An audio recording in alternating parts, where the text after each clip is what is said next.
सरकार हो या फिर बिहार सरकार हो, इनको बौद्धों की बातें मान लेनी चाहिए और बोध गया को मुक्त कर देना चाहिए। विश्व में सर्वविदित है कि बुद्ध ने महाबोधि महाविहार में बुद्धत्व लाभ किया है, फिर भी यहाँ की सरकार जो है वह बौद्ध विहार बौद्धों को नहीं सौंपने देना चाहती है।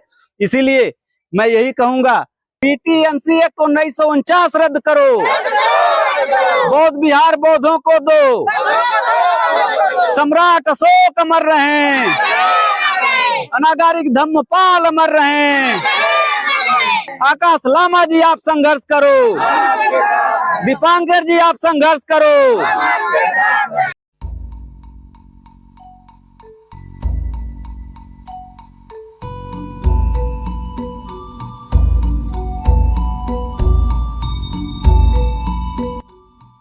प्रिय साथियों, नमो बुद्धाय, जय भीम। मैं हूं ज्ञान दिवाकर बौद्ध और मैं आज खड़ा हूं वैशाली की पावन पवित्र धरती पर, जहां माता आम्रपाली ने भगवान बुद्ध को आमंत्रण दिया था और भोजन कराया था, साथ ही आम का बगीचा भगवान बुद्ध को दान कर दिया था। जी, आज हम खड़े हैं वैशाली में और यह वैशाली का पावन पवित्र स्तूपा है। यहाँ पर श्रद्धालु लोग अगरबत्ती और मोमबत्ती जला करके अपनी श्रद्धा प्रकट करते हैं। आइए हम इस समय आपको तीसरे फ्लोर पर ले चलना चाहेंगे।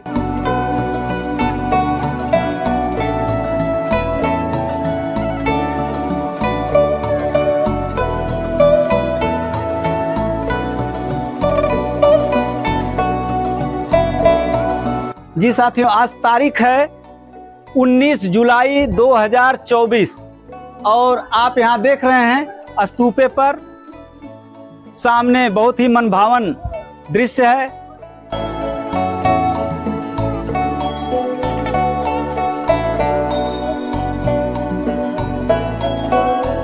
यहाँ जो मूर्ति देख रहे हैं आप, भगवान बुद्ध की उपदेश मुद्रा में है, जो आप सारनाथ में इन्होंने प्रथम उपदेश दिया था। और आज से ठीक 10 दिन बाद यानी 29 जुलाई 2026 को आषाढ़ी पूर्णिमा आने वाली है, जिसे गुरु पूर्णिमा के नाम से जाना जाता है। और भगवान बुद्ध ने सर्वप्रथम अपने उपदेश सारनाथ में दिए थे। आइए मैं अन्य मूर्तियां भी आपको दिखाने का काम करूंगा।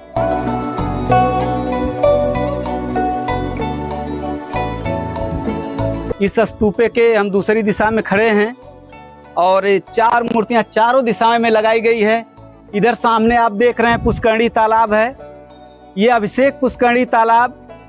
यहाँ पर जब भी किसी राजा का राज्याभिषेक होना होता था तो उस राजकुमार को सर्वप्रथम नहा करके इस तालाब से नहा करके आना होता था। यहाँ पर उस समय की आर्मी और फोर्स लगाई जाती थी, कोई दूसरा आदमी इस तालाब में स्नान नहीं कर सकता था। लेकिन राज्याभिषेक के समय राजकुमार ही जो है कि वो स्नान करते थे और आते थे, जिसका वर्णन जो है कि महापंडित राहुल सांकृत्याय ने अपनी पुस्तक सिंह सेनापति में भी इस पुष्करणी तालाब का जो है जिक्र किया है। साथियों, ये आप देख रहे हैं, ये भगवान बुद्ध की प्रतिमा है और ये भूमि स्पर्श मुद्रा में है।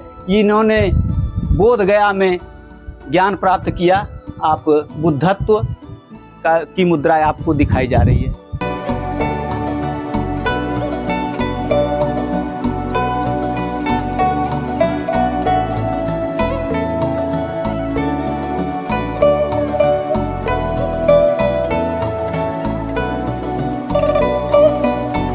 इस मूर्ति को देखें, यह मूर्ति भगवान बुद्ध के जन्म का है और इस तरह बालक के रूप में मूर्ति जो है लुम्बिनी में मिलता है। भगवान बुद्ध का जन्म जो है लुम्बिनी में हुआ है। ये मूर्ति यहाँ पर स्थापित है स्तूपे में। फिर आपको अगली मूर्ति जो चौथी दिशा में और चौथी मूर्ति स्थापित है, वह है महापरिनिर्वाण की मुद्रा में मूर्ति।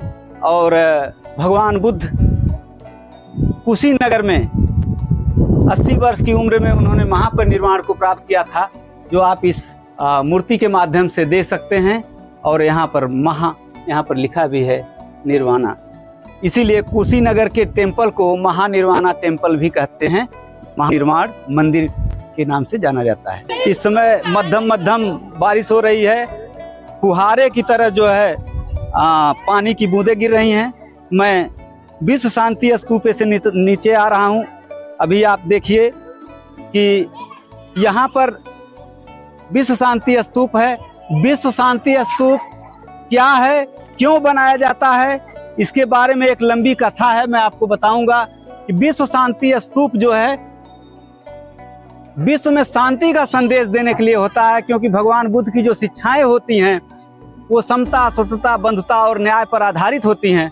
इसलिए देश में अनुशासन स्थापित करने के लिए, देश में बराबरी का दर्जा देने के लिए, ऊंच नीच का भेदभाव खत्म करने के लिए बुद्ध की शिक्षाएं, देश में शांति माहौल कायम करने के लिए, शांति लाने के लिए जो है बुद्ध की शिक्षाओं का अत्यंत होना जरूरी है। ऐसे में इस स्तूपे को 23 अक्टूबर 1996 में इसका उद्घाटन हुआ है भारत के महामहिम राष्ट्रपति डॉक्टर शंकर दयाल शर्मा के करकमलों द्वारा। सबसे बड़ी बात यह है कि इसके निर्माणकर्ता जो हैं महामना निचिदात्सु फूजी गुरुजी हैं।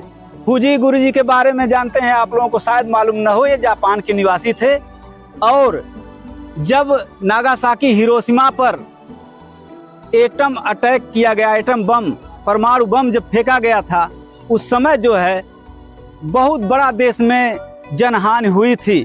तो हमारे भिक्षुओं ने, बौद्ध धर्म के गुरुओं ने अशांति को शांत करने के लिए उन लोगों ने जो है कि ये बड़े बड़े स्तूपा बनवाए।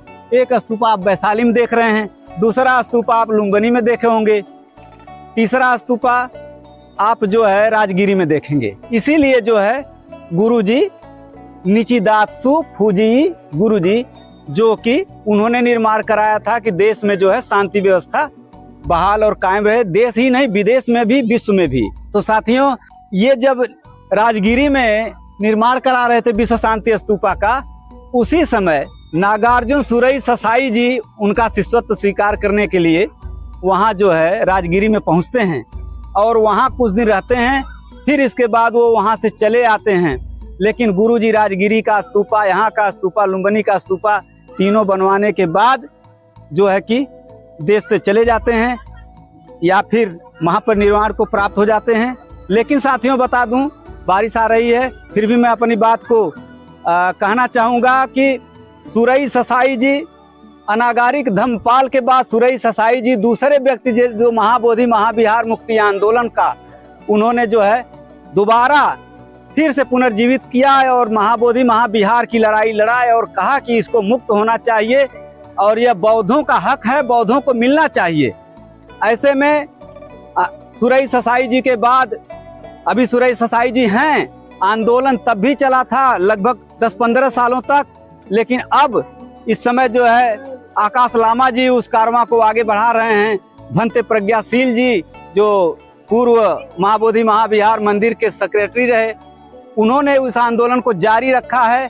इसलिए मैं यही कहना चाहूँगा कि यहाँ से मेरा भी संदेश है कि सरकार आकाश लामा की बातों को मान जाए और मैं अपने बौद्ध साथी उपासक उपासिकाओं के तरफ से कहूँगा, केंद्र सरकार हो या फिर बिहार सरकार हो, इनको बौद्धों की बातें मान लेनी चाहिए और बोध गया को मुक्त कर देना चाहिए। साथियों, बोध गया बौद्धों का है, बौद्धों का रहेगा।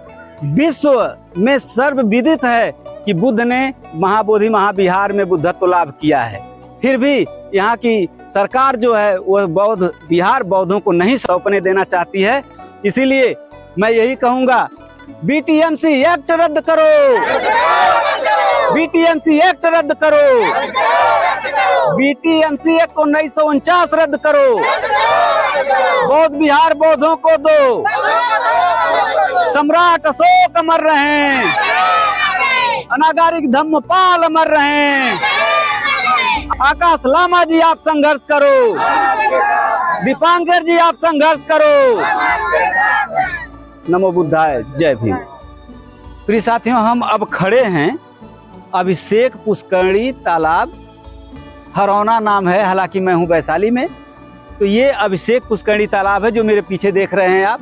इस तालाब को देखिए कि पूरा जो है, देखिए कमल से ढका हुआ तालाब, पानी भरा हुआ है और जलकुंभी। इधर देख रहे हैं होटल आम्रपाली दिख रहा है, इधर सामने से नौका विहार करने के लिए जो है व्यवस्था बनाई गई है। और पीछे देख रहे हैं आप जो ये स्तूपा दिख रहा है, ये स्तूपा जो बना है ये नया बना है पिछले वर्ष 2025 में। यह 29 जुलाई को मुख्यमंत्री नीतीश कुमार जी के द्वारा जो है इसकी उद्घाटन किया गया था और सब समाज के लिए ओपन कर दिया गया था। तो ये स्तूपा है, इसको हम नज़दीक से शूट करके आपको दिखाएंगे, लेकिन ये आप पुष्करणी तालाब का दृश्य देख लीजिए, फिर हम आपको दूसरी वीडियो में मिलते हैं।